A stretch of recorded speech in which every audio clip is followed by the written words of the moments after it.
Good morning. Thank you all for being here. My name is Lauren Steinberg.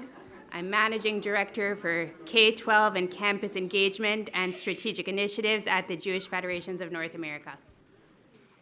Anti-Semitism in K-12 schools is an issue throughout North America, with almost no communities spared.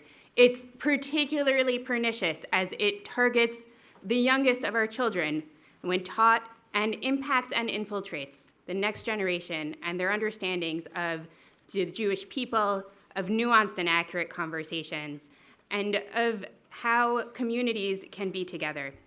But as you'll hear in today's session, there's also opportunity in that space, in large part because of well-meaning leaders and allies committed to ensuring that Jewish students receive the fairness and civil rights they're due, including at the highest levels of our government. It's my honor this morning to introduce our opening speaker, Harmeet Dhillon, the Assistant Attorney General for Civil Rights at the U.S. Department of Justice.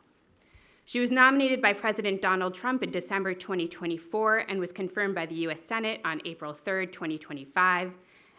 Prior to joining the division, Ms. Dhillon founded both the Dhillon Law Group, Incorporated, a successful legal practice with offices in California, Florida, Virginia, and New Jersey, and the Center for American Liberty, a nonprofit organization dedicated to pursuing civil liberties legal claims. Her law practice focused on First Amendment, free speech, civil rights, and campaign and election law issues. Among her many notable cases, Ms. Dhillon brought legal challenges against the University of California, Berkeley over its free speech policy, against an Antifa organization for an assault on conservative journalists, against several states for their restrictive responses to COVID-19, and against various large tech companies for a host of civil rights issues. Assistant Attorney General Dhillon was born in Chandigarh, I apologize, I did not practice this one, Chandigarh, India, and lived in London before moving to the Bronx, New York. Her family ultimately settled in rural Smithfield, North Carolina. After graduating high school at age 16, Ms. Dhillon attended Dartmouth College, where she became editor-in-chief of the Dartmouth Review. After earning her bachelor's degree in classical studies, she attended the University of Virginia Law School and served on the editorial board of the Virginia Law Review. She clerked for the Honorable Paul V. Niemeyer of the United States Court of Appeals for the Fourth Circuit in Baltimore, Maryland. Ms. Dhillon, thank you so much for all you're doing on behalf of our community and Americans and for being here today.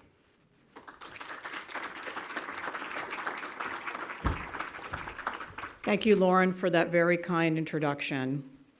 And hello, everyone. Thank you for inviting me to be here and for giving me the privilege to join you to address an issue that affects not only Jewish students and educators throughout North America, but in the United States, the integrity of our educational environments as a whole. The persistence of anti-Semitism and our shared responsibility as a society in confronting it. As everyone here in this room knows, anti-Semitism is not new and it does not appear in isolation. It persists across many contexts and institutions, often rising alongside other forms of bias and discrimination, but sometimes raising its ugly head by itself. We've seen this especially in the last 2 years in the wake of the horrific events on October 7th, when anti-Semitic incidents surged throughout America in a range of settings, online, in our cities, on our college campuses, and in schools across America. While the panel that you're going to hear from today will focus specifically on anti-Semitism in the K-12 context, the Civil Rights Division's experience in the past few months since I took my role in April in enforcing our federal civil rights laws, whether in universities, in religious land use cases, in workplaces, or in prosecuting horrific hate crimes, indicates that the same harmful patterns tend to repeat themselves. The spread of hurtful stereotypes, selective or distorted representations of current events in history, bullying and harassment, hostility towards religious symbols or practices, and exclusionary environments that make students at all levels feel unsafe or unwelcome, and these are all unacceptable. Whatever form it takes, anti-Semitism undermines our national unity and erodes the fundamental right of every American to access an educational environment free from discrimination, harassment, and bias. Institutions that receive federal funds bear a particular obligation legally to ensure that their learning spaces comply with our federal civil rights laws. That obligation includes preventing and addressing anti-Semitic harassment and ensuring that students of all backgrounds can learn and thrive without fear. The Department of Justice has not and will not tolerate any level of discrimination based on where someone is from, what they believe, and how or who they worship. Our efforts to combat anti-Semitism are, at their core, our efforts to enforce the Constitution and our federal civil rights laws equally and fairly for all Americans. The Civil Rights Division has been hard at work fulfilling that mandate in this administration. In the university context, for example, many of you are familiar with our recent enforcement actions, including a $200 million settlement with Columbia University for its civil rights violations, including but not limited to severe anti-Semitic, hostile work and educational environments, as well as our ongoing investigation into allegations that in the UC system in California, they failed to adequately address an anti-Semitic hostile work environment. These university matters underscore that the patterns we see on college campuses rarely emerge overnight. They reflect habits, attitudes, and failures of intervention that often began much earlier in the K-12 context. That is why the work that many of you are doing, and you're going to learn about today, is so essential. If we want to prevent anti-Semitism from taking root later in colleges and in workplaces and in our broader society, we must confront it early to ensure that students learn in environments that model respect and accountability.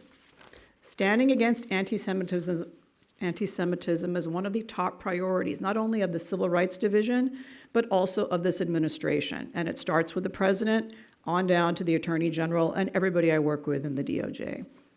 We look forward to working with educators, families, communities, and partners like all of you to ensure that our schools remain places where every child can learn in safety and dignity. And let me conclude by saying that we've had a very, my personal style is a very much of an open door policy. So I welcome hearing from people in this audience who want to inform us about incidents and issues that we should be focusing on. They're taken very seriously. I've had many organizations whose members are part of this group come to my office and meet with me, and we really rely actually on community members and leaders to inform us because there are so many challenges we face in the Civil Rights Division. It really depends on people bringing them to our attention, and then we work very hard with our team to address these issues aggressively. So thank you all, and I hope you have a fruitful event here today.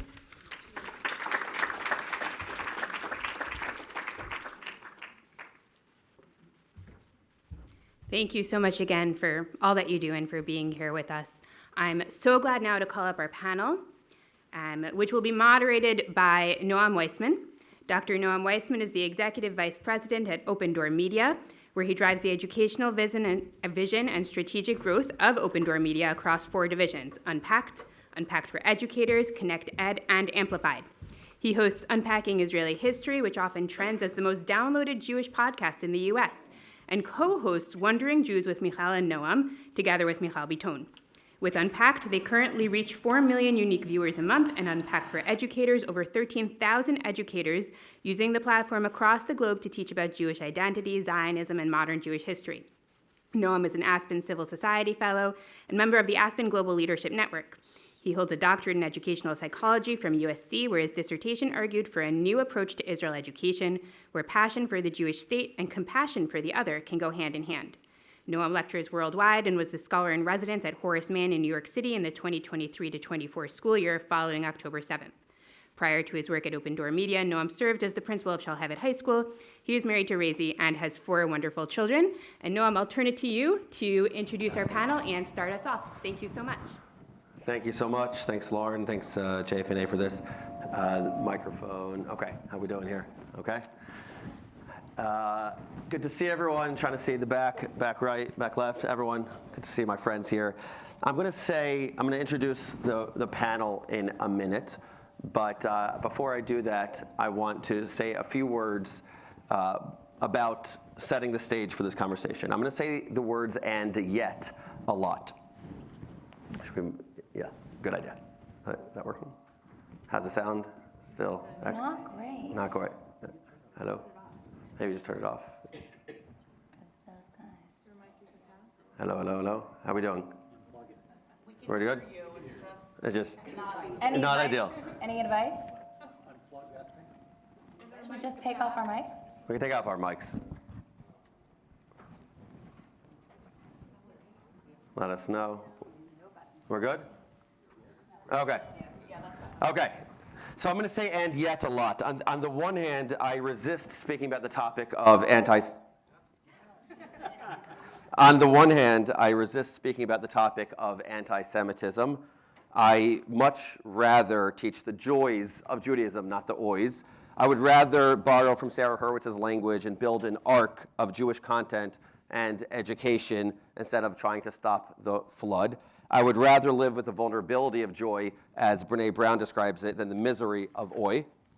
And I can prove it. I spent years teaching Jewish history, Tanakh, Talmud, Jewish philosophy, and rarely did anti-Semitism ever come up. On our Unpacked YouTube channel, which you heard reaches 4 million unique viewers a month, 90% of that content is not about anti-Semitism. On Unpacking Israeli History, 95% of the content is not about anti-Semitism. And yes, there's overlap there, but it's not about anti-Semitism. And with Wondering Jews, the vast majority of our content is not about anti-Semitism. And there's a reason for that. There was a great rabbi in the 1960s named Rabbi Moshe Feinstein.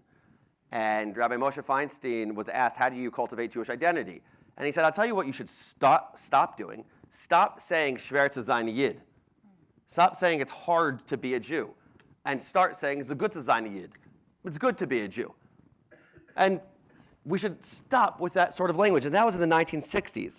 So my preference is absolutely to focus exclusively on the beauty and the grandeur of the Jewish story. And yet, over time, I have changed. I've broadened my worldview on this topic. To ignore anti-Semitism is more than just ignorant. It is educational and institutional malpractice. And to wait until students reach university before addressing this is like playing checkers when we should all be playing chess. When 69% of religiously motivated hate crimes target Jews, when I see an op-ed from a prominent New York City school where a student writes that, quote, this just happened, just like there should not be civil discourse about Nazis, so too there should not be civil discourse about the genocide Israel has committed. In the face of this appalling violence, in the face of genocide, we are told to debate these ideas with civility and composure. Our rhetoric is scrutinized and policed so that we may no longer focus on the moral center of our beliefs. When a new head of school at a fancy, schmancy independent school just met with me in LA, flatly stated to me, my school has had an anti-Semitism problem and I am here to stop it. Well, this becomes a focus of mine. Anti-Semitism in non-Jewish schools is a problem, full stop. And we need to do something about it. And yet, Andrei Spokojny, in a recent Sapir article, noted that there are 160 organizations that claim to combat anti-Semitism, approximately $600 million a year fighting anti-Semitism. He states, this makes the need to spend wisely even more acute. We need a strategic, financial, and structural audit. What we can do is encourage people to view the field with a broader lens, challenge their assumptions, and establish mechanisms for communication and networking among funders and leaders. As I state at every single conference I speak at, every webinar, every engagement, I am a one-trick pony. One trick. I believe in the power of education above all else. Education. Above policy, above politics, above PR, above hasbara, above it all. This is not about incidents and issues. This is about education. The problem is, for many of us, me specifically, we were never working in independent schools. We were working in mass media, in Jewish camps, in Jewish schools, and youth groups. But what about non-Jewish schools? Hindi Popko and I were on a call once where she introduced me to a school named Collegiate in Manhattan. And important part of the relationship is Hindi making these connections. We have the meeting, it goes very well, until the end, where the head of DEI looks at me, and I thought this was not going to go well, but he goes, I have one problem. What's your one problem? Where were you all before the 7th of October? Why did you not create ConnectEd before this? Why did you not build the house, to quote the previous speaker, before the storm?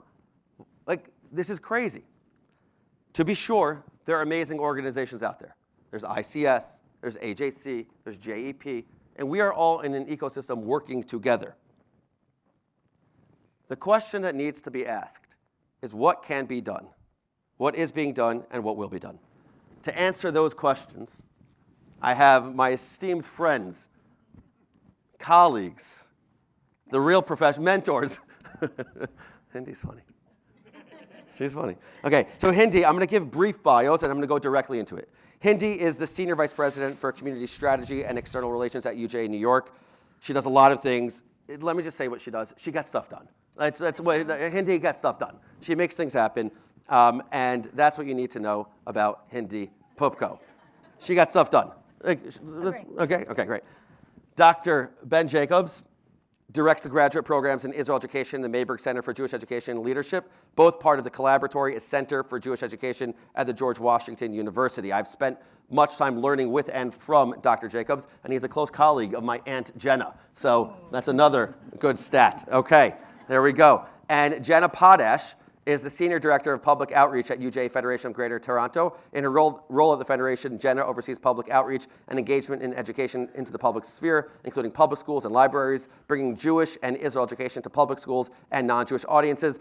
Jenna, I don't have any cute or clever to say about you. Outside of, I had a friend growing up named... Not your aunt. Not my aunt. Not Aunt Jenna. Not Aunt Jenna. I have a friend named Potash, though. Two T's, not related, right? Not related, Okay. no. All right, so let's have a serious conversation right now about what I laid out, the state of anti-Semitism education in the K-12 sphere. People for years have been talking about this with regard to university. And I think, like I said earlier, that we've been playing the wrong game for a long time now. I'd love for you to just tell me what's happening in the K-12 space, just like what is actually going on. And maybe Hindi, I'm going to start with you, Sure. my mentor. Yeah. They don't know that we're joking. Okay. But Hindi, to you, what do you see actually happening in this Yeah. K-12 space? So I first want to start by saying a little bit about how we got into the space. A number of years ago, before it was cool to talk about K-12, now it is cool, but we were talking about it before it was in. There was a lot of new research coming out about anti-Semitism. And while it is still true that there is no research study that can tell you, just do this, and you will inoculate someone against anti-Semitism, there was a strong correlation between people knowing a few things about Jews and those people being far less susceptible to believing anti-Semitic conspiracy theories. For instance, when they know that we're 2% of the American population and not 20%. When they know that the Holocaust happened, but that it exists in a continuum of violence against Jews that persists until today. When they know that Jews were in Israel before 1948.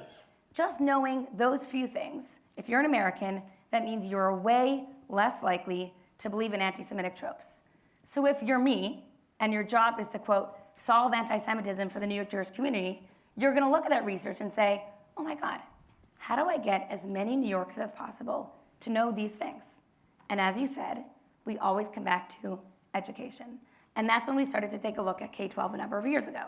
The first thing we did, probably the best thing we did, was bring ICS to New York.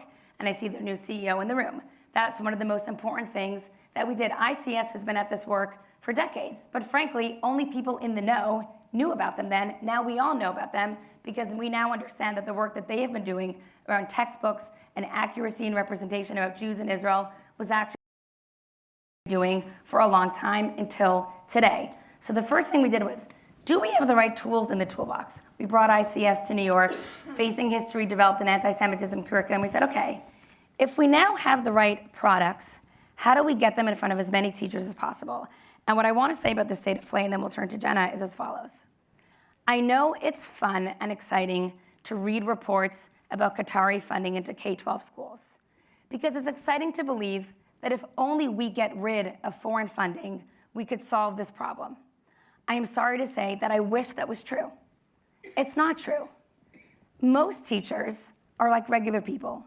So the same way that we see young people having changing attitudes towards Israel, teachers have changing attitudes towards Israel. They don't wake up thinking, how can I be a Palestinian activist in my kid's classroom? But many social studies teachers wake up and they say, it's my job to teach my kids about current events. That's my job. And they're not going to go to aljazeera.com, right? But they're going to probably ask ChatGPT or Google, how do I talk about this? And however they're thinking about the world, that will inform how they lesson plan. So the work, I'm sorry to say, is incredibly retail. It is man-to-man combat, or whatever we say now, human-to-human combat. The incidents are down. Most of the incidents are traditionally vandalism, but what's much scarier is when you talk to Jewish public school students. And what they often tell you is not that they were, God forbid, beat up, or not that they saw a swastika in the classroom, but that they are quietly erasing their identities. They're choosing not to wear the Jewish star. They're choosing not to wear the FIDF t-shirt, or to say that they have a brother or sister or cousin living in Israel. So the state of play in K-12 is not that it's been overtaken by Qatar. Sure, there is some of that, but mostly that we're dealing with a generation of teachers who look like a generation of young Americans today in terms of how they think about Jews and Israel. The work is incredibly individualistic. There are 75,000 teachers in the New York City public school system, 1.1 million kids, right? So it's not one bad piece of instructional materials. It's not one bad actor, but it is a whole ecosystem of people who believe and think a certain way. And what we need to do, and we'll talk about this later, is address it with the complexity and sophistication that the problem deserves. Thank you, Hindi. Jenna, what do you see in Canada? So I'd like to frame the landscape and what it looks like in Canada and where we're really finding that the hate comes from. I think it's no surprise that there's been a significant surge in anti-Semitism all over North America and definitely in Canada. We've seen since October 7th a 670% increase in anti-Semitic incidents reported in Canada as opposed to previous years. This has included violent attacks, shootings targeting Jewish institutions, arson attacks against synagogues, community institutions, as well as constant verbal and physical threats against Jewish students and Jewish educators in the public school system. And this is despite the Jewish population making up only 1.4% of the population in Canada. They do account for 70% of the hate crimes that are reported. And in the Canadian government's newly announced budget, they failed to mention any commitment towards community safety, which is a great concern to our community. Sadly, the Jewish experience in public schools is becoming more and more hostile. We're seeing students and teachers left feeling intimidated and helpless when they walk into school and their principal or their teacher may be donning a keffiyeh or a resistance by any means necessary pin, which we saw in a grade 2 Toronto District School Board classroom a few weeks ago. Teachers who may teach of Israel's existence will face harsh punishment. If they don't claim that it's Palestine, they could face suspension or even be accused of anti-Palestinian racism, which is a theory that's running rampant through Canadian schools these days. Educators who may travel to Israel face harsh isolation, punishment, often having mental health leave or having to leave their school boards after claiming that they are supportive of Israel. We're seeing a lot of public school educators leave the public system because that environment is so hostile. And recently, we're even seeing Nakba Day as a day of significance officially recognized in school boards.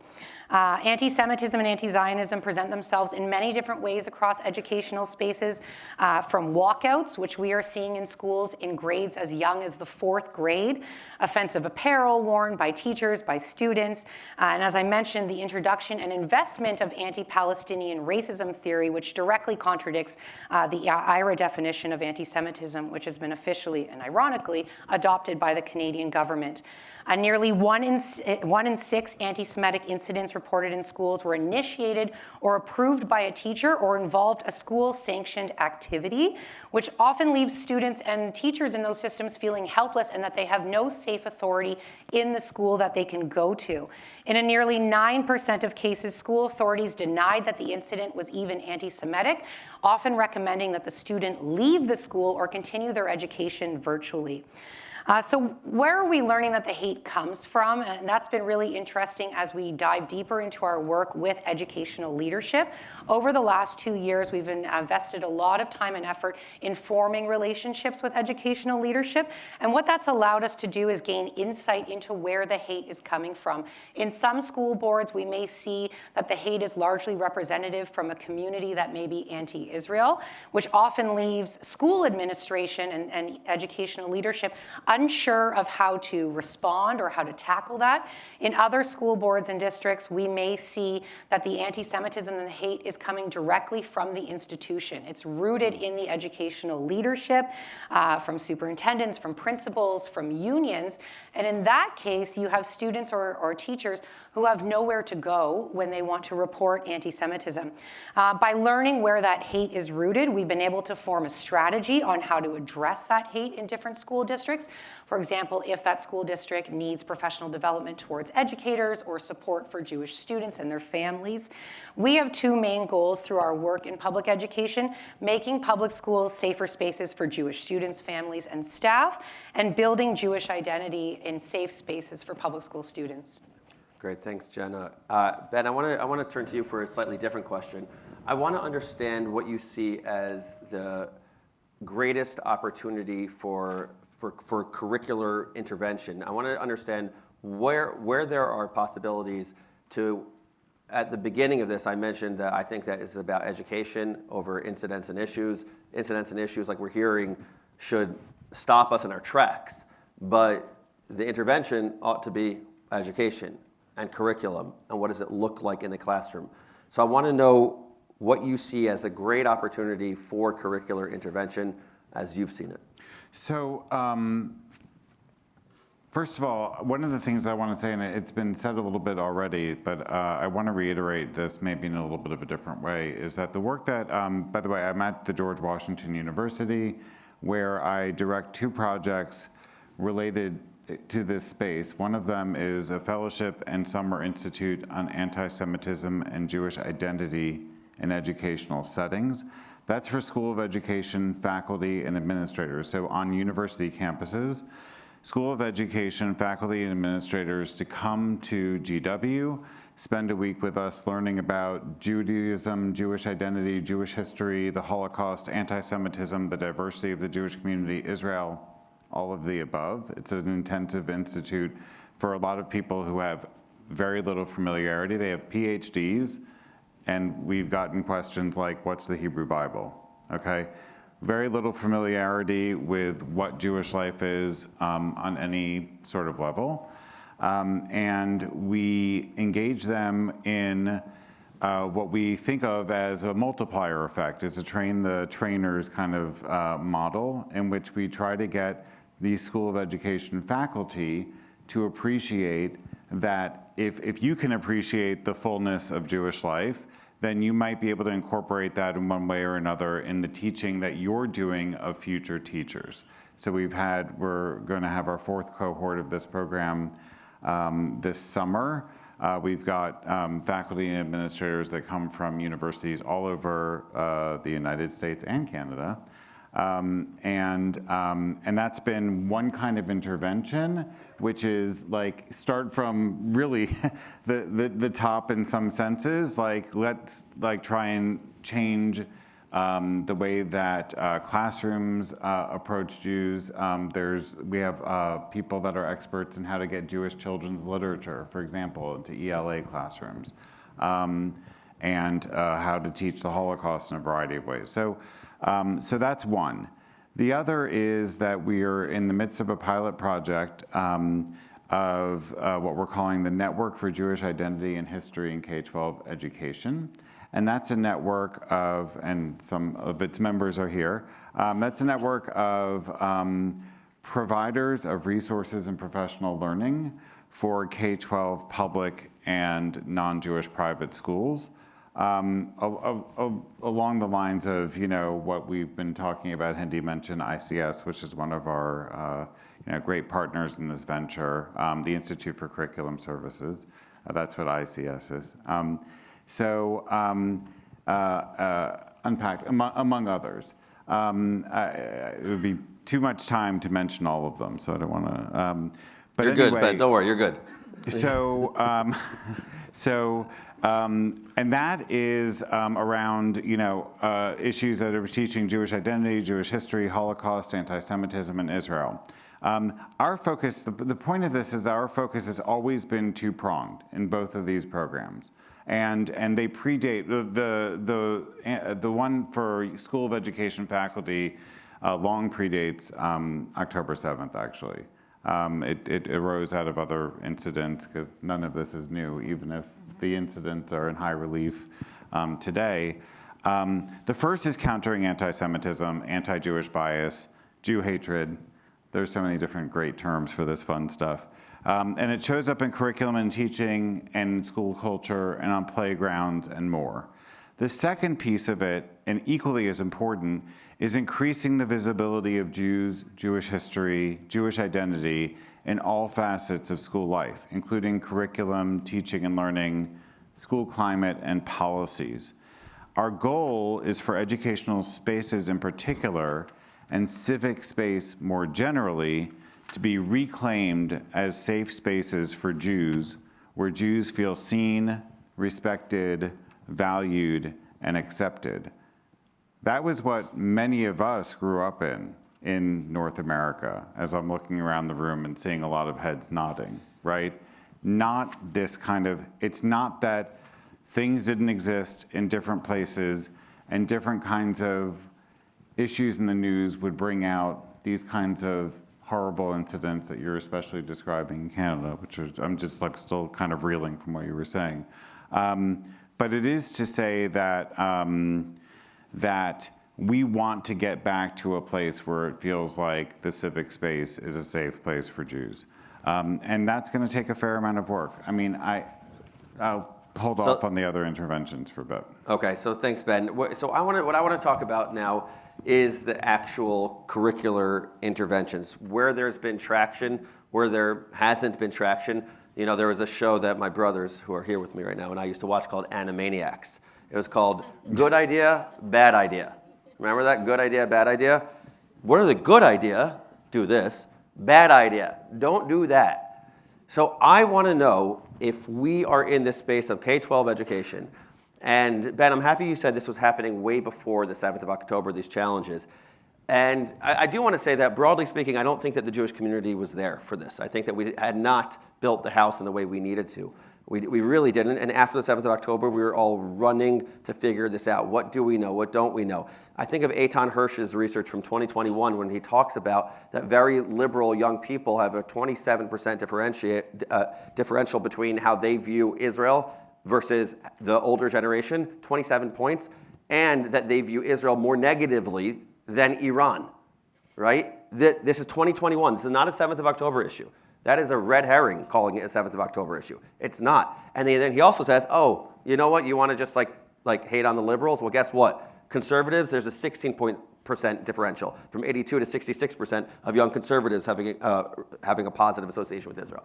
Okay, this has been an issue for a long time, and we kind of just let it happen. We all were trying to figure out different ways to address it. But I want to know what actually, now that this is happening, where is the traction? What is the good idea? What is the bad idea? What shouldn't parents do? What should parents do? So Hindi, my mentor, tell me where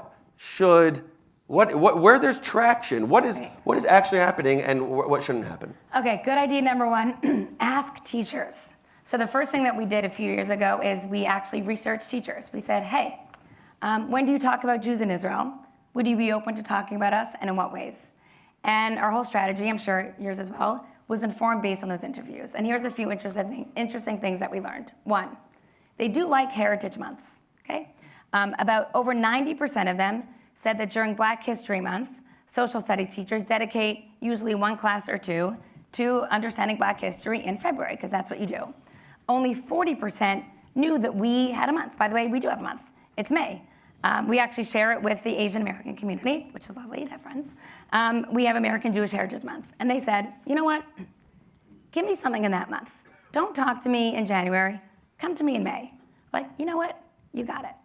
So in the month before May, in April, we literally we use the UJA mailroom, maybe don't tell them, but we use the UJA mailroom to send posters of American Jewish heroes to every single public school in New York City, literally. And we started to hear from Jewish students who have parents who were connected to UJA, and the kids came home and said, I saw Ruth Bader Ginsburg on a poster in my school's hall. I've never seen that before. Oh, my school did an assembly on American Jewish Heritage Month. That's never happened before. right? So the traction is happening when you actually ask teachers, when do you have time for our stuff? Most of them don't have time for our stuff. They're teaching to the test. New York City public school kids are struggling with reading and math, and we want them to be experts on anti-Semitism.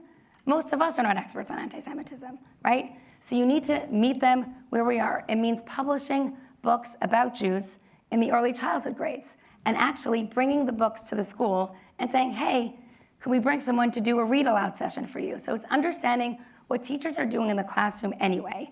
Another really interesting anecdote of this is there's an immersive Anne Frank theatrical opportunity, okay? So yes, there was an Anne Frank exhibit in New York. For the schools that were able to go, it was great. But then we heard that there was a wait list. You never hear about wait lists in schools for Jewish things. Just to be clear, we're usually begging them. We learned about a program that had a wait list. Why do they have a wait list? Because this is an immersive experience. We know kids today, right? They don't love frontal education. They love immersive experiences, where they actually bring into the classroom an actor who plays Anne Frank, someone who plays MLK. It's a really interesting experience, and they're actually in dialogue with each other. And the students love it because it's actually bringing them into the conversation in an interesting way.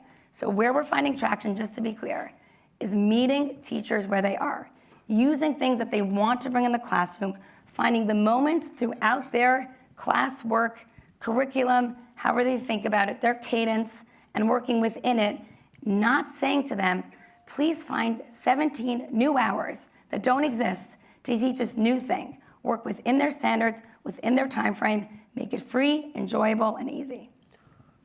Jenna, similar or different in Canada?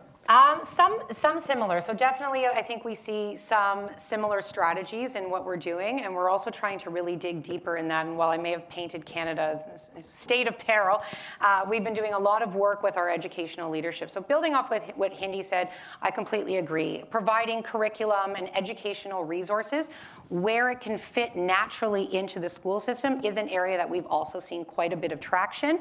From everything from Jewish Heritage Month, that's also been a really successful piece of work that we've done. We also created a Jewish Heritage Month poster that we shared out. Thanks to the Harold Grinspoon Foundation, we distributed over 3,000 books in public schools last year. We've also, building on that, so I would say that we have seen success in two areas of traction. So one being that curriculum and a resource kind of piece. You want to hand educators turnkey resources that they can use in their classroom because they're not going to seek it out. They're not going to come and chase after us and say, how can I enrich my Jewish Heritage Month? I mean, sometimes that happens, but it's really about building relationships with that educational leadership so the door is open so you can come in and offer that. So that may look like offering a holiday resource kit with PJ Library books and K-8 lesson plans. That also may look like creating Jewish identity affirming education. In Canada, and I don't know what it's like in the US, but in Canada, the public school system has two interventions, two engagements with Jewish identity, and that's in grades 6 and 10 Holocaust education. That's the only engagement they have with Jewish identity, and that is not our story, and that is not our culture and who we are. So recently, we've been investing in Jewish identity affirming curriculum that is outside of Holocaust education, that we can hand as curricular packages in already made curriculum approved form in provincial education to teachers to use. So I want to offer a quick example. In grade 4 in Canada, students learn about ancient civilizations. Teachers are often going to pick up ancient Greece, ancient Rome, but now we have a package on ancient Judea that can instantly be learned. Next week, we're going to be starting to teach. We have a few other grades where it's introduced, but next week, we're going to be starting to teach that curriculum through some public school boards that are holding the teachers accountable to how that curriculum is used. And I think that's a really important piece in teaching who we are outside of Holocaust education. One other piece that I'd like to mention as well in addition to the curriculum is that we've also been partnering with school boards to provide professional development days. So school boards every month may have a PD day, and we've now situated ourselves in a positive relationship with many Greater Toronto Area school boards so that when there's a professional development learning opportunity, especially about Judaism or anti-Semitism, Zionism, Israel, we can come in and actually facilitate and carry out those trainings. Over the last year, we've reached over 600 educators across 4 public school districts with that professional development. One other intervention that we've also been seeing a lot of success with is immersive experiences for public school educators in Israel. Together with the Jewish Federations of Canada, about 2 years ago, we pioneered public school trips for Canadian educators to go to Israel. So we did 3 trips last year, reaching almost 100 educators from across Canada. And we're really excited that this spring we're going to be launching our first immersive experience for principals and superintendents to go to Israel. And we found this very successful. Over 90% of the teachers who come back have indicated considerable gains in their professional development. 95% of participants reported feeling a strong emotional connection to Israel upon their return. And it's very important to note that typically over 50% of these educators that go on these trips are not Jewish. And after October 7th, and why I mentioned that emotional connection is very important, is after October 7th, UJ Toronto and CEJA, which is our Center for Israel and Jewish Affairs that does our advocacy, conducted a study in the community asking, what would make you stand up against anti-Semitism to the general community? And it was not facts, and it was not books, and it was not what they see in the news, but it was an emotional connection with a Jewish person that they knew, whether it was their doctor, their teacher, their neighbor. If they felt that emotional connection, they felt stronger to stand up against anti-Semitism. So when we take them to Israel and have that immersive experience and create that emotional connection, you're then bringing back educators that have skin in the game. Yeah, I like that point. I want to say something just from listening to panels and plenaries and the like. One of the things that annoys me in the Jewish world sometimes is when people come up with like great new ideas that have been going on for 6, 7, 8 years, and they are happening. You just don't know about them, and that happens. That people then share. Oh, I got this great idea. There's a lot going on. The trips that you're talking about are amazing. AJC, my actual mentor when I first got into Jewish education, Laura Shaw-Frank is here, and hey. And they do these amazing, amazing trips to Israel. And what she said to me is when we launched Connect Ed was, you need to be creating content and curriculum because we do the trips and we have the relationships with the parents and make sure that we're there to advocate for them and what they need and all of that. But we got to work together. We got to have the ecosystem working together. That is something that I think hopefully all of JFNA agrees with. And that's the message that I constantly want to be sharing. And because if not, then we're gonna lose this. Can I have one thing about that before you go to Ben? Yeah. Because Laura's here, and we're talking about traction. 4 nights ago at Central Synagogue, just put this image in your head. Around the table, you have 30 heads of school from literally the top independent schools in New York City. Dalton, Fieldson, Collegiate, you name it. Who are they sitting around the table with? An AJC professional, 3 congregational rabbis from New York City, from Central, Temple Emmanuel, Park Avenue, and I have the privilege of being there as well. And what are they talking about? How helpful Laura has been, Noam has been, how much they appreciate the guidance of the rabbis that they've gotten because they share lovingly parent bodies, right, who call each of them with different complaints and compliments around different things. So we talk about traction. To Noam's point, there have been incredible efforts that were underway, and in some ways, October 7th provided an opportunity for those efforts to be scaled in ways that actually was not possible before. And now you have cohorts of educators in very important trusting relationships with Jewish professionals. Yeah, we have to build it out more. Ben, I want to ask you this question. It's something we spoke about beforehand, so I'll jog your memory if you don't remember talking about this with me. I asked you this question. You said, I asked, are we able to actually reduce anti-Semitism? Is it actually possible? What game are we playing? Playing whack-a-mole? What are we doing over here? We're going to end anti-Semitism. That Herzl tried to do that with the creation of Zionism, right? Like that was his goal, to end anti-Semitism. What's going on? No, the irony. But what is it? What's the goal? Right. Is there a way to end anti-Semitism? And you had, when we were talking about this before, you had a great division of how you thought about it. I don't know that I can remember exactly what That's fine. I'll remind everyone. Thank you. Or I'll try. But I will say that I usually have a pessimistic view of this, and I'll be upfront about that. I do not think that whatever intervention we have is going to eradicate anti-Semitism within 10 years because 3,000 years later, here we are, right, on a panel at the GA. So I'm not sure that that's going to be our end goal or that is a reasonable one. What I did say just at the end before is that we think of ourselves as being able to reclaim the civic space as a safe space for Jews. And we know that one of the great avenues for that to happen is via the education system, or an education system that supports it. And I think that that is possible, that is in the longue durée, as we look at, and I'm a historian, so as we look at different historical periods, there have been periods when it was the case that Jews were central to the conversation in a more positive way, and not necessarily maligned publicly. Again, I'm not sure that I can change minds at homes either. But at least in the public space, in the public sphere, I think it's an important and achievable goal. I will say that everything. I think that's a really important distinction. Yeah. Like I think okay.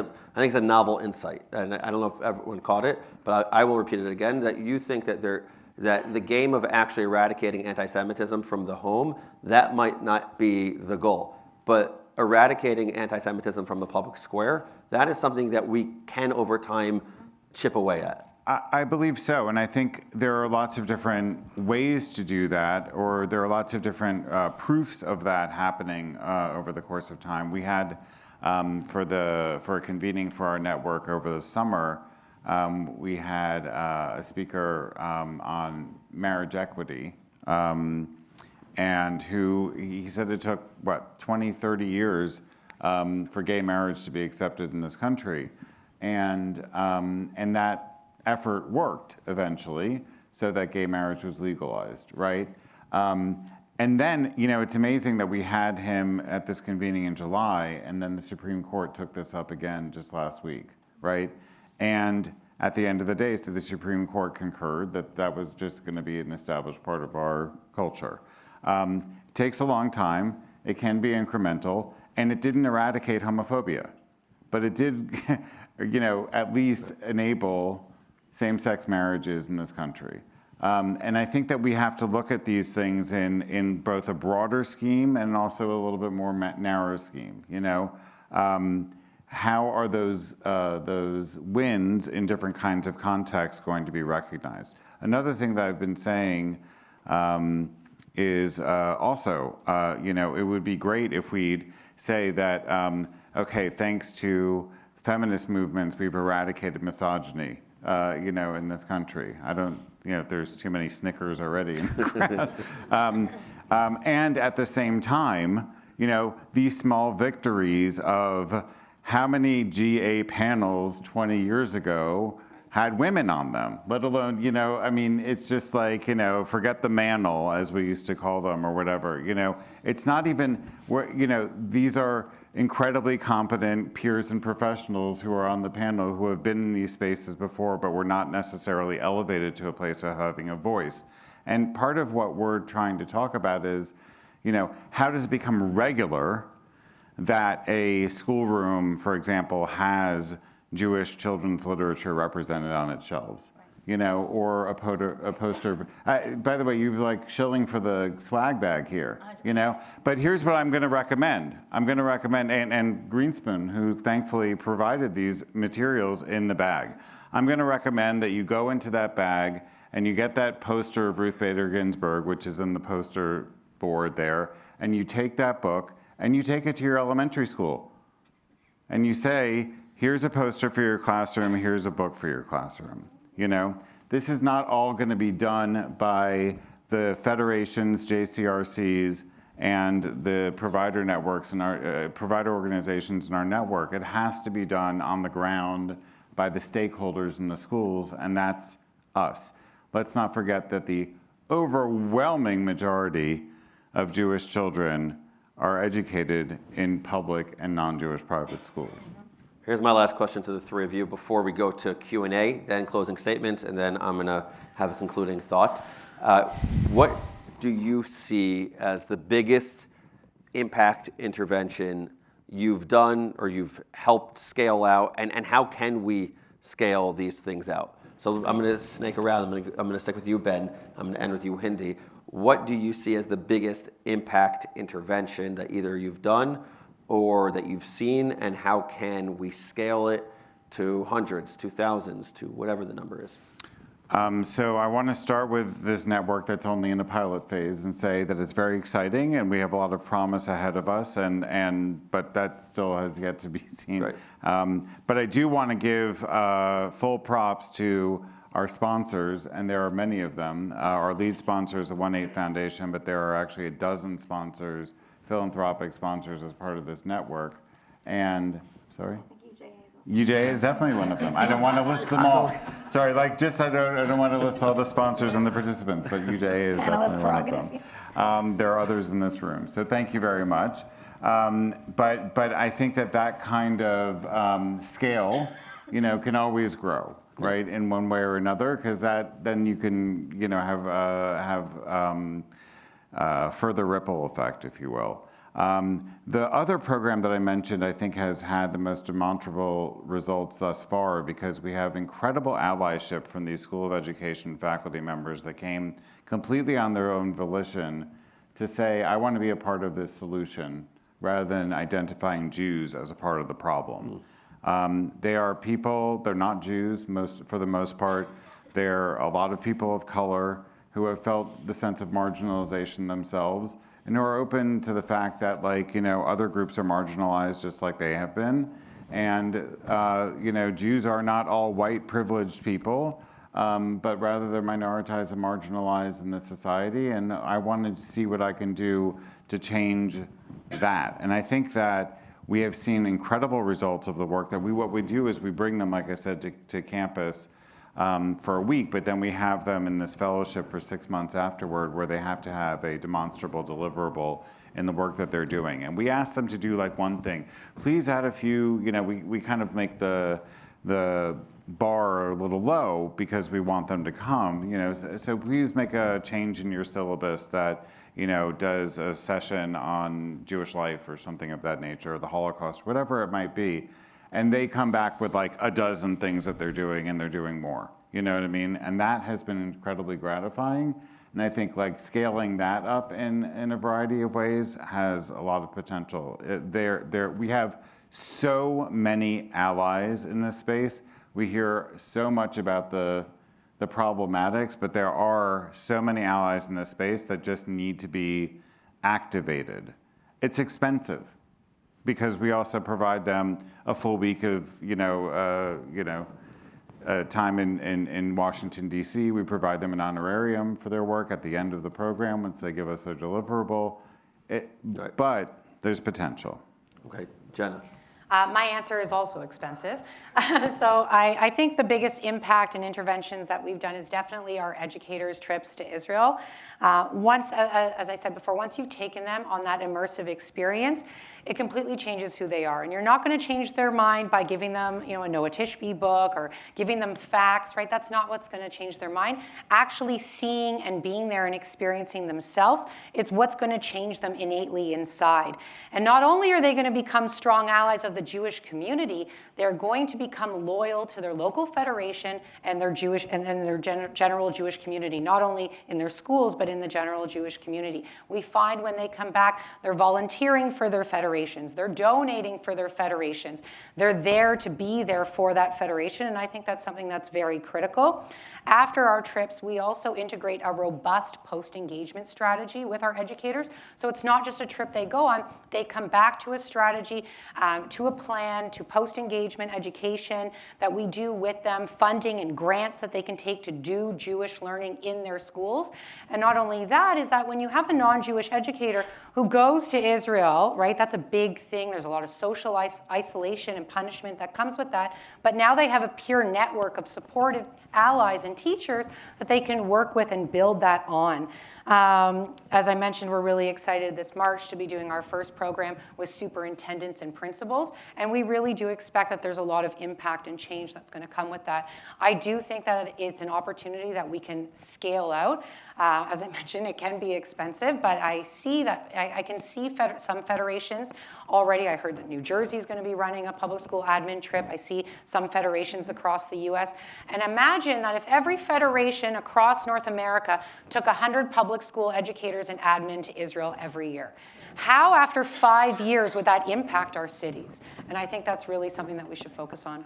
Hindi. I think the most important, hopefully most successful thing we're doing is something we are on the precipice of launching with our friends at the Jewish Education Project, and I see David Breifman, their CEO, and a number of their lay leaders in the room.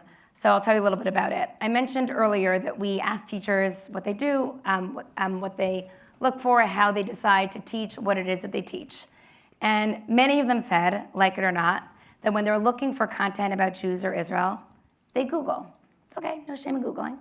The problem is that when you Google, it's not everything that you would want to see that comes up.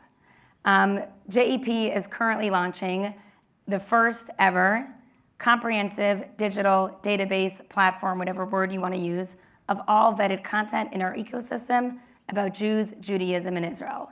This is being done and created in concert with the many educational partners that have been mentioned today or not mentioned today, but perhaps even more importantly, with the most brilliant minds today in AI, machine learning, SEO, everything that you would imagine a website, and really a website doesn't do it justice, but a digital platform like this should have. We are incredibly excited about it, and what it will also enable us to do is be smart about when we dial up or dial down targeted marketing. So for instance, when Israel's in the news and we know teachers are Googling, that's when we're specifically going to do a marketing campaign to New York City public school teachers, make sure that this website comes up, this platform comes up when they're looking. We'll actually be able to track who's downloading, what are they downloading, how are they using it. So we are incredibly excited about this, and I hope to be invited back in a year to say, yes, actually, we were right. This was the most important and the most scalable thing that we've done. Yeah, before we go to closing remarks, I just want to show this for a second. I don't know if this can work. Let's see. Guys, we on? Boom. So, nope. How are we I looking? mean, that would have been a miracle if that worked. Did it work? No. Okay. The clicker gate. Text coming for support. Okay. How do we do this?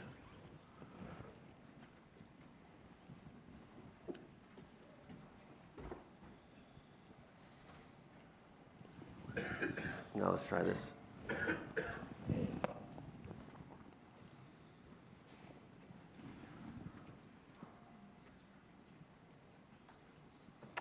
We're going to come back to this at the end. Do you want to do questions? Yeah, let's do audience Q&A, and then you could come to the microphone. We see Daron, we see Hey, Jerome. friends. Anyone that wants to come on up with a question, we have 15 minutes of Q&A. I will say one of the interesting things that we've primarily been speaking about is public schools. And there is a whole world of independent schools and charter schools and Catholic schools that require a tremendous amount of intervention and opportunity there as well. And maybe I'll say a few words about that. Thank you very much. My name is Terry Riker. I come from the Pittsburgh delegation. Quick comment. We have something called Classrooms Without Borders. They've been doing these teacher trips, non-Jewish teachers, for I think nearly 20 years with tremendous success, and they've just expanded to Sarasota. That's their second area. But I have a question for Hindi. You piqued my interest with the offhanded remark that you made about the meeting of Central Synagogue, Park Avenue, and Emmanuel. I am a New Yorker, so I understand the implications of the schools that you mentioned. I think what you did could be very could be shared with the Pittsburgh community in terms of the number of private schools, et cetera. So I'd like to hear a little bit more about that. Thank you so much for the question. In the aftermath of October 7th, many of those independent schools literally didn't know what to do. They obviously have many Jewish kids and Jewish parents involved in their schools. They were being asked to lead on issues that they were not comfortable in, that they were not expert in. And what was so interesting is that they actually turned to the rabbi. right? They're like, oh, Rabbi Cosgrove, we share some kids, you know these families. What should I do? So the rabbis started getting these calls, and they looked at each other, and AJC reached out to them and said, by the way, Laura, you can obviously chime in or just yell if I'm getting the story wrong. Let's do this together. So wasn't it just like in October when the first meeting happened? It was November 2023, and Rabbi Cosgrove called me and he said, the rabbis want to meet with them, but we don't know what to tell them. Can you come? Yeah. So it was literally the three rabbis came together with AJC's expertise, with sort of the top sort of elite independent schools in New York. And there is definitely a peer sense in the room between the rabbis and the heads of school that I think works for both of them. They share a lot of the same families, a lot of the same challenges. They are both leading, let's be honest, elite New York institutions, New York City institutions, obviously different but similar in a lot of ways. And they've developed real camaraderie. And they turn to each other. So if there's, God forbid, an anti-Semitic incident in the school, or they don't know how to deal with an Israel issue, of course they call Connected and AJC, but there's a personal relationship that they've established with the rabbis that has actually been incredible. I, The head of school. It's the head of school with the rabbis. so I don't know if this is going to work, but if it, oh, there it works. Okay, we got there. We did it. Wait, go backwards. Let's see. Nope, I'm going the wrong way. No clicker. We're just going to go backwards. So There was a QR. there was a QR. I don't know where it went. What are you trying to show? In our No, I'm trying to show the beginning of this. But, okay. Either way, here. Let's see if that works. So what happened was, like I mentioned Laura earlier, what Laura has AJC, and what we do is we do content and curriculum and create community around this. So this whole group gets together. We have 37 schools across the country that are working with us in the independent school world, in the Connect Ed. They all come together and they have community, and we just ran a conference for 80 educators in New York City. 2 came from Toronto, and we're doing another one in LA. And all of these schools that are in independent schools and private schools and charter schools across the country and Canada are now joining this community to get the videos and lesson plans in order to teach about these very difficult topics, because going to Israel is so important, and also having the content and curriculum to be able to teach about all this is also so important, is to have community around it. Daron, this side. What do we got? Ariel. Hi, I'm Okay. Ari Stelzner from Rochester, New York. Thank you for everything you guys do. I'm a parent of 3 and an involved lay leader, and we've got some havoc happening. Last week at a Pittsburgh School Board meeting, 6 Palestinian parents came in asking for the cancellation of the Shinshnim program in our district. And as of today, this morning in the opening plenary, I got a text with a change.org petition that these people have also, it's now circulating in the community. I feel like I'm getting emotional. Sorry. I get it. My oldest is 7, and I did not think that this was where I was going to be. My question to you is, our federation has been incredible. We have a partnership with Modi'in where teachers have gone to and from. The Shinshnim are amazing. However, there is increasingly more voices on the other side asking for the cancellation of both programs. And I'm wondering at this point, what everything the Federation has done is fallen on deaf ears. And I feel like parents, Jewish and non-Jewish parents, need to get involved. From your perspective, what is the most strategic approach to mobilize and ensure that not only this program continues, but that I and other Jewish parents feel safe continuing in the public school system? Well, first, thank you for everything that you've been doing. It's incredibly, what parents have had to do in terms of just putting themselves on the line for their kids requires a tremendous amount of courage and bravery. So thank you, and to your peers for doing that work. The work of working with school boards, as you know, is incredibly hyperlocal. So just so everyone knows, on Long Island alone, there's about 40 different individual school boards. So we have a full-time professional whose only job is to work with Long Island school boards. I imagine everything that I'm going to recommend, you've already done, right? I'm sure there's a relationship with the people who actually sit on the school boards. I'm sure you guys have thought about running for seats on the school board to ensure Jewish representation, which is also incredibly important.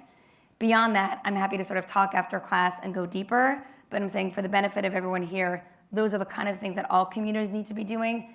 like as much as the digital platform will help with teachers, the opposite is needed in terms of the hyper-local, one-to-one relationships that are required on this school board level to deal with the level of activism that we're seeing. Like you said, in Rochester, Berkeley's been dealing with this for a long time. Of course, the challenge that we have is that we are often outnumbered, right? So usually our special sauce is relationship with the leadership, the people who are actually in positions of power. We can't out-mob the mob, but it's really about developing those deep and authentic relationships with people in positions of power. So I'm happy to go deeper with you and better understand the dynamics there. Daron? Hi, thanks for everything. My question relates somewhat to the previous one, which is, you talked about managing diverse organizations, but I'm curious about diverse strategies that are sometimes in conflict. On the one hand, being conciliatory, working from within, being a thorn in the side of the administrator or the head of school. How do you hold that set of diverse strategies and manage them most effectively when they're going to happen with or without your support or involvement? I was first going to say lots of lying, but what I mean by that is we are often in the room with the chancellor and at the same time appropriately having conversations with the teachers protesting outside, right? And both of those constituencies are our job, right? So on the one hand, we need the relationship with the chancellor, who's head of the school system, and if there are a group of Jewish teachers who feel left out of the system and that they don't have a voice there, we're also going to have a relationship with them. And I think the people in positions of power understand that. But yes, I remember a very funny scenario where a group that was very antagonistic to the New York City public school system had a meeting at UJA, and if you've ever been at UJA, all of our meetings are on the elevator. I get in the elevator, and it's like, coalition against New York City public school. I'm like, take them off the elevator list. Because like it is very challenging to see groups that are antagonistic to a system that you're also trying to change, and we're often trying to do a both and. Usually, Daron, both are necessary. Both are necessary. You need people talking to people in positions of power, and you need outside agitators, perhaps saying and doing things that you wouldn't see the Jewish establishment saying and doing, but it's helpful because those issues are real, though people are angry, their voices deserve to be heard, and then we're kind of in the middle to say, they're angry, how can we help move this to a place of resolution? The same thing about the NCRI report, right? So that report came out about smoking gun in the public school system. Oh my God, what, how could this have happened? What's here? And we say, oh, if you actually want to address the challenges in the NCRI report, we're happy to have that meeting. So I think in a lot of places we're doing that dance, but I do want to say something about labor unions. You didn't mention them, but I am sure that's who you were thinking about. I think we really need to nuance our language around labor unions. I know some people are recording, so please don't record this. The reason why New York City Council did not pass a ceasefire resolution, even though every other blue city did, is because of our relationships with labor unions. So it is incredibly inaccurate to speak about labor unions or to speak about them as sort of being anti or pro. It's like speaking about a city as being anti or pro, okay? It's incredibly complicated, and teachers' unions are also incredibly complicated. So to say teachers' unions are the problem is completely inaccurate. It is much more appropriate to say this faction within the UFT is deeply anti-Semitic, or this city has a real problem with their teachers' union. Our teachers' union, the one that is still in power, by the way, they were almost unseated by a radical anti-Israel faction. They were not. I can't say why that we won, but happy to talk about that after class. The good news is that we won. The people in power are the ones bringing the Jewish identity curriculum to the public schools. They're the ones helping us get a CUNY course for pre-professionals, incentive, credit. They're giving 3 credit, whatever. These are the credits that teachers want. They are essentially our best allies in the public school system. I'm not going to say this publicly because most people, when they hear teachers' unions, like they're the enemy, and they don't want to hear it, which is fine, but this is a room of informed and educated individuals, and I think it's really important to understand that not all unions are created equal, and it behooves every federation and community to understand who is leading their unions, because at least in New York City, our labor unions have tremendous power. They're going to decide who the next speaker of the city council is. They're going to play a huge role in the governor's race, and for us to just say, we don't work with them, they're the enemy, is actually an incredible detriment to the Jewish community. Okay. Anybody? Well, actually, no. That's just sufficient. Hi, I'm Jason Moss from the exec from San Gabriel Pomona Valleys in Southern California. one of the things that we are witnessing more so is that teachers are ill-equipped to handle hate that they see. How have you guys experienced that, and what have become some of your best practices of how we can help educate our teachers of how to respond to hate? Because oftentimes when they see it, they sweep it under the rug because they don't know what to do. I think that's a really important point, if I can answer that, because we are seeing that. You see educators that are not Jewish, and they are faced with this new form, not a new form of hate, with anti-Semitism, with this anti-Zionism surge since October 7th, and they don't know how to handle it. And we're working very closely with a lot of school boards in that situation. The first thing that I recommend for teachers when they're faced with that situation is to understand the regulations of their school districts. What are the steps legally that they need to take either within their school boards or within their unions, depending on the situation? Because despite that, often we see that teachers don't know what those steps are to take. So it's really important to make sure that they are informed, whether it's your local advocacy agency, reporting tools, that they have the proper steps they need to take. It's also important to have those relationships with educational leadership, and I know Hindi mentioned that. I think we've somewhat forgot the art of making friends and influencing people, and that's a really important piece. Some of the work that often people will say, how do you walk into a school board and start working with the superintendent? It all started with a warm box of arugula, going to meet them face to face. Don't underestimate the power of food, of creating those deep relationships, going one by one for an in-person meeting, and creating that so that when an incident does happen, you have educational leadership that you can defer to and have the teacher defer to that you know are going to be supportive. And creating those relationships all kind of across the board in your area is very, very critical. Also, something that Noah mentioned, it's very important to make sure that you're getting the resources and the curriculum in the hands of the teachers. Often I think teachers will feel that they're a deer in headlights and they don't know how to respond. But you want to make sure that they're prepared for that. So for example, we have a lunch and learn that we run with educators and admin and school boards. We bring a fancy catered lunch. Teachers love to be fed. Yes. It's step one to getting in there. And we teach them, we go through our resources of how to handle anti-Semitic incidents, how to report them, and how to respond, not only peer to peer, if it's in a colleague, but to a student, to a parent, right? Because we're seeing anti-Semitism. Sometimes it comes from everywhere. It might come from student to student. It might come from parent to teacher. It might come from teacher to student, right? So it's really important for educators to understand the processes of how to handle those incidents and also feel confident enough to stand up with strength and not just sort of cower back with fear. We'll do one more question. We mentioned where people are, no more questions. We're not going to do any more questions. Can we just hear the questions? That's a good idea. Let's hear the questions. Because Okay, we just got the no more questions. We can chat after. Okay, yes. we Let's can hear the do questions, it. but we will not reply. Okay, Josh Schoenberg from Wilmington, Delaware. So as a parent, sometimes I've seen teachers who want to do something, but admins push back.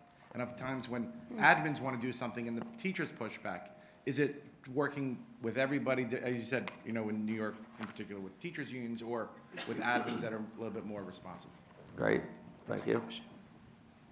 My name is Melissa Herman. I am a senior at the University of Vermont studying secondary education, social sciences. Hey. My question was going to be, what advice do you have for educators who want to be that voice, but either are early in their careers and don't have tenure to keep the job security and want to make change, but are significantly refined based on curriculum and opportunities provided by their school boards? Let's be in touch. Yeah, I'd also like to jump. Yes. Yeah, that's great. Dylan Roden from San Diego. Hindi, you had mentioned earlier that teachers, and I'm sure students as well, when they are uninformed about Israel, may turn to Google or ChatGPT for their answers. And my question was, how do you monitor and hold accountable the AI tools that are being used in school systems today? I think back to when I was a student in middle school and high school, we had classes on how to research effectively, how to find scholarly journals. And Wall Street Journal recently reported that, especially with millennials, Gen Z, Gen Alpha, they tend to use tools like ChatGPT instead of Google. Yeah. And when you see incidences like recently what happened with Grok and tools like that becoming heavily radicalized, how do you monitor that in the classroom and teach students how to find information when tools like that are becoming the new way to research? Yeah. I'll add one more way there, which is YouTube. People go directly to YouTube before they go to anything else. It's been going on for years as well. And last question. Hi, Tova from Dallas. Thank you for being here. I'm wondering if you've noticed any patterns specific to students with disabilities, whether that be in general or special education, and your perspective on the feasibility of advocating for them within public or private schools versus Jewish day school. Thank you. Thank you. Okay, great questions, and we should make sure to find everyone to be able to answer these questions. But I want to give each of you 60 to 90 seconds. Yes, you got this. You got this. 60 to 90. You're lucky now on my podcast where I ask people to do that. So 60 to 90 seconds where you share with me your final takeaway and your final thoughts, your closing statement. Jen, I want to start with you. Tell me quickly, what is your final thought? Well, Yeah. I do want to thank JFNA and the leadership of Toronto, the UJ Toronto, for being here. I think as a people, we deeply value education, and we have to stick to that tool in combating anti-Semitism and anti-Zionism. I believe it is our key, our solution to pushing Jew hatred back to the fringes of society. I don't think we'll ever cure anti-Semitism. It'll continue to evolve, but that's our goal, especially in Toronto, is to push it back to the fringes of society. I believe if we continue to grow and invest in engagement with our public schools, we will see the ripple effect of the seeds that we have planted here in Toronto. We're seeing the ripple effect 2 years later. It all starts in the school. We can change our cities if we insert ourselves into those spaces, right? Have a seat at the table in a strategic and intentional way. I also want to urge everyone to maximize and leverage the resources that your Jewish community, your federation, and your partner agencies have. Often all we need is already at our fingertips, waiting for that creativity and growth. I'd given the example of Harold Grinspoon Foundation donating those books, and that was all coming and stemming from an idea of how we can better utilize a resource like PJ Library in Jewish education, in anti-Semitism in the public schools. I'm going to pause you there. Ben. Okay. Okay, so I had breakfast with a bunch of people today, including Joe Canfer, the legendary Joe Canfer, who was talking about the keys to market success as being consistency and repetition. And you need both for the message to stick. And one of the things that we're trying to do with this network, among other things, is to develop a consistent message that can then be repeated through all the organizations that are part of the network, all of the federations that are allies of the network, everyone throughout. And I think that that's one key. Let's end with that one key for now. Hindi? We need more Jewish teachers in the public school system. So I really want to commend the young woman who asked the question. Thank you for going into that. So if your children or grandchildren say, what should I be when I grow up? Please encourage them to go into education, whether it's being a Jewish teacher in a Jewish setting or a teacher who happens to be Jewish in a public school or an independent school. Last week, we attended the first ever meeting for Jewish teachers teaching in New York City independent schools. It was a nice days conference with AJC. It was sold out. There were 80 Jewish teachers who came together and said, this is the first time we were ever brought together.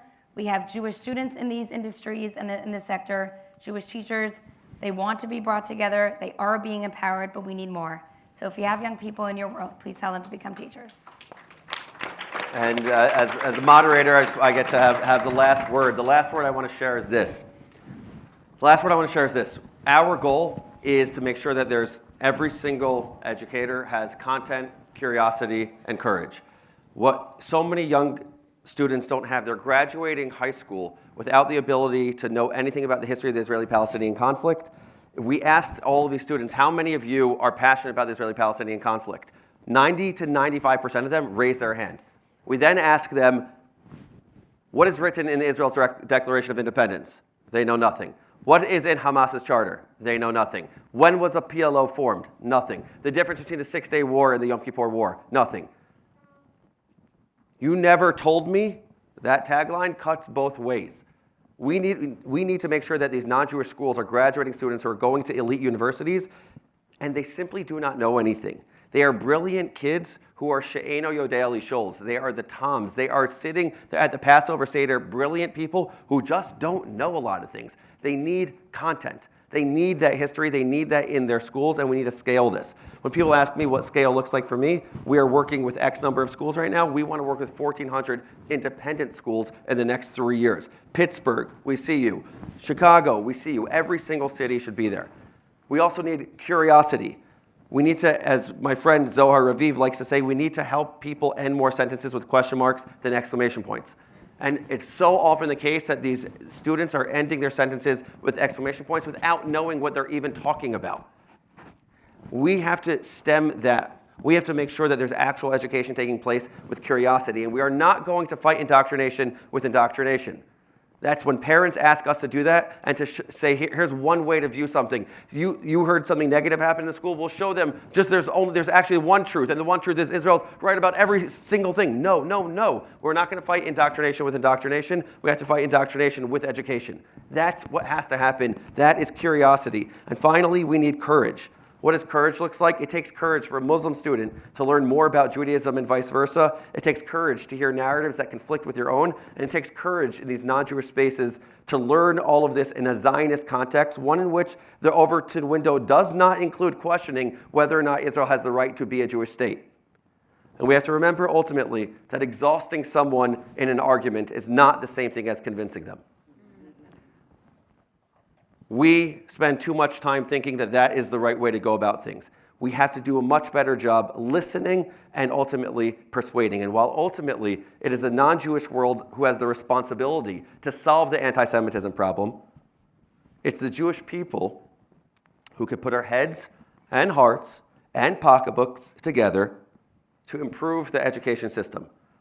Like I said, not by fighting indoctrination with indoctrination, but by fighting indoctrination with education. And I hope that what you got from this panel today, what you could see here is all these different sorts of videos, not just teaching about the Holocaust, but teach about who the Jewish people are. What is Jewish identity? And the very first video that we show on ConnectEd for all of these schools, as we start with this video, who are the Jewish people? That is what people have to learn. That's what people have to know. And if you have any other questions, thank you so much to the panelists for joining me. Thank you to Lauren and JFNA for setting this whole thing up, and we are here to answer any questions that you have, at least for a couple minutes. Thank you. Okay. Great job, great job, great job.